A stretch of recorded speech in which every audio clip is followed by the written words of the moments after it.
el lle contaba a Fernández del Riego que o estaba pasando moi mal, casi non tiña para darlle de comer as fillas, entonces, claro, el necesitaba urgentemente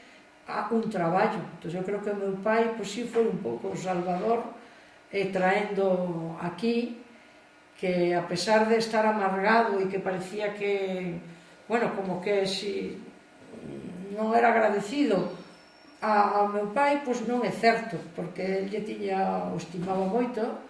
o valoraba moito a lucidez que el tiña para facer proxectos tan innovadores, non? Non só a nivel das empresas que facía, que sempre eran empresas en torno ao desenvolvemento de Galicia, sino as empresas culturais e educativas, que, bueno, a Granxa de Barreiros, a Escola de Barreiros, os cursillos agropecuarios, fixéronse moitísimas cousas, non?